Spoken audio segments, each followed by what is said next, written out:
Everything we've sung and said today tells us that it's still Easter time, and it will still be Easter time until June, really. Pentecost Sunday is, I think, June 8th, and all the other Sundays coming up are Sundays in Easter time, or Sundays of Easter. All through the year, we come together every Sunday and we hear from Jesus. We hear all the different stories or parables that he told. We hear stories about people he encountered, that he healed, stories about even several people that he raised from the dead. But in the next couple of weeks, we will hear, I can put it this way, from a different Jesus. Not from another country, not from another century, although that's debatable, but from the time after he was dead and in the time in which he remained with his friends until he left. The risen Jesus. The risen Jesus. He did. And if you really want to read something interesting, go to the back of each of the four Gospels. It's not as long in each one. Some of them are very short. Some of them are really quite detailed. And read the post-resurrection narratives of the encounters that happen.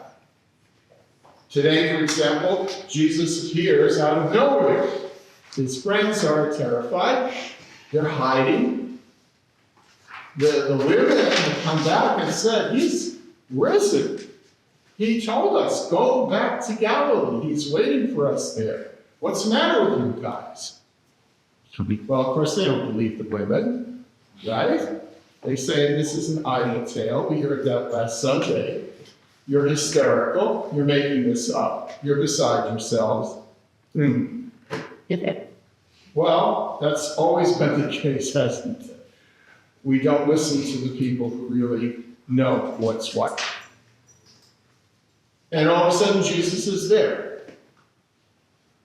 Now, in other of the Gospels, because he knows that they're not ready to accept this, he says, look, I'm not a ghost. In fact, he says that this morning. Look at my hands and look at my feet. You can see where they put the nails. You can see where they stabbed me with a spear. Another gospel even says, I'm hungry. What do you got to eat? Now, if that isn't someone who is alive and real, I don't know what is. He even says, I'm not lost. I'm hungry. And then I think on one of the Sundays coming up, it's the famous one where he makes them breakfast on the beach. Not only does he eat their food, but as they're coming in from fishing all night, he's making breakfast for them. And all of this is to show that he's not a ghost. He has not departed. He's still very much present and very much active in the lives of his friends. Now, in the passage we had today, something happens that doesn't happen other places. He breathes upon them, and he says to them, peace be with you. Now, if you've ever lived in a Middle Eastern neighborhood, you hear this all the time. Salam alaikum. The Jewish one or the Hebrew one is very similar. Shalom alaikum. Peace be with you. And he says it not once, but twice, for emphasis. I want you to get this, guys. I'm here. Things are okay. And as if that were not enough, he says, receive the Holy Spirit. And then he does this little line, if you forgive anyone's sins, they're forgiven, because the Spirit is in you. If you say somebody hasn't really made their life right, you can say that, because the Spirit of God is in you. The scholars call this the Johannine Pentecost. That sounds real fancy. It just means that it's the sending of the Spirit in John's Gospel. Sounds better that way, actually. I think Joe and I, Pentecost almost sounds like a dish are going to be served at a very fancy restaurant. Pentecost, by the way, only means 50th day, so it's not escargot or a very, very rare fish. Receive the Holy Spirit. What does that mean? You can't see a spirit. But you can see what a spirit does. You can feel what a spirit does. You can probably even hear and smell the presence of a spirit. What do I mean by that? Well, think back into your lives, as I did when I was preparing this. When I look back now, and that's one of the great things about getting older, for those of you who are not so old, and one of the great things is you look back and you say, wow, that almost didn't happen. Or what would my life be like if that didn't happen? Right? The Spirit is in us all throughout our lives. God only knows how many times the Spirit saved us from all kinds of things when we were little kids. Probably all of us have a memory of how did I drive home in that condition and not kill myself or somebody else. The Spirit was there when we either met or better, we were found by the person we ended up loving and being with all of our lives.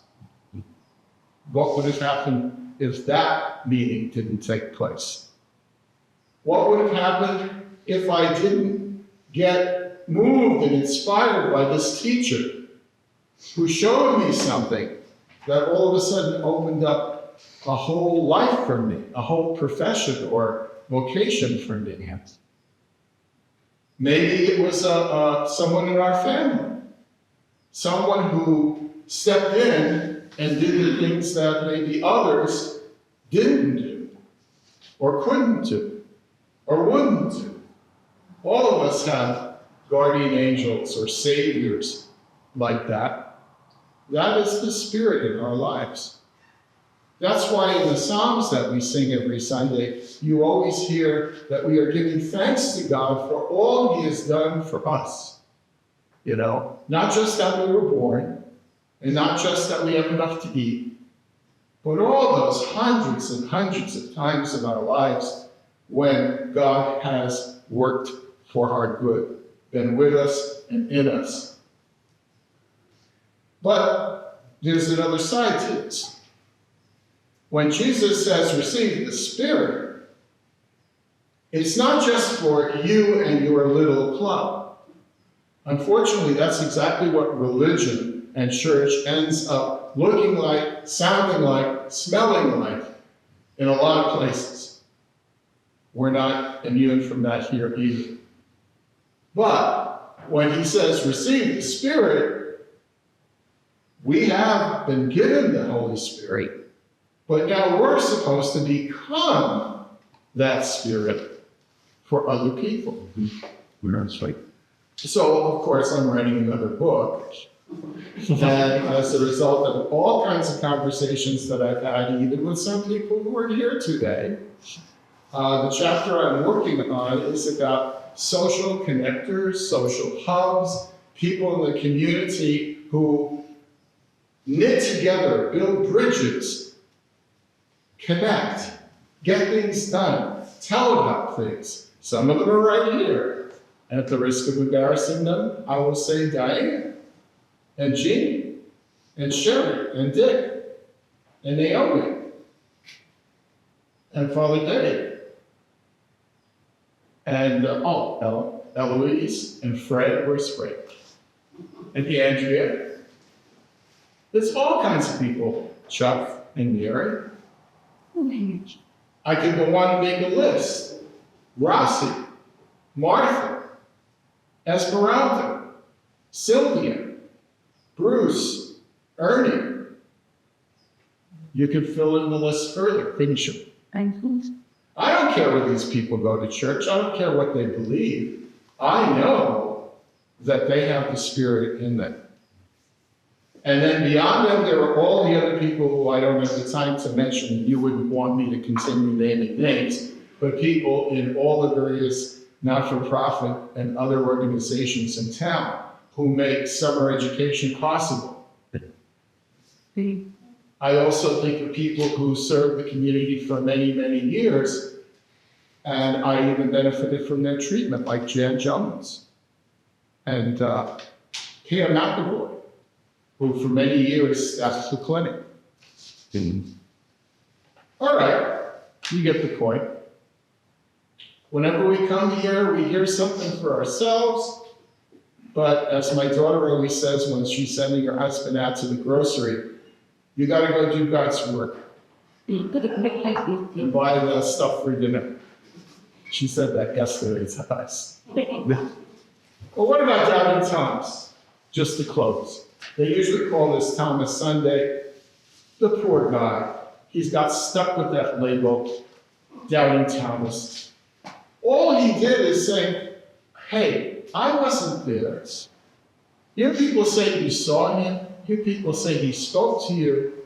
I wasn't there. Give me a break. I would like to put my fingers in the wounds. I would like to hear his voice and see his face. And guess what? That's exactly what happens. And in the end, Jesus credits him. He says, you're blessed because you've seen and you've heard and you've touched, like felt.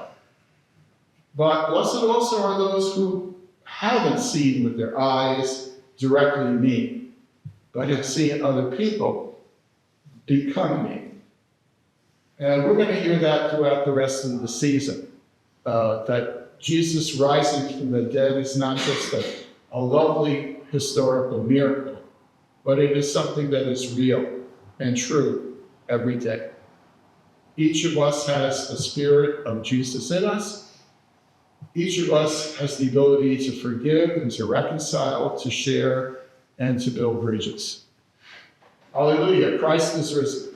It's hard to share the communication, anything else.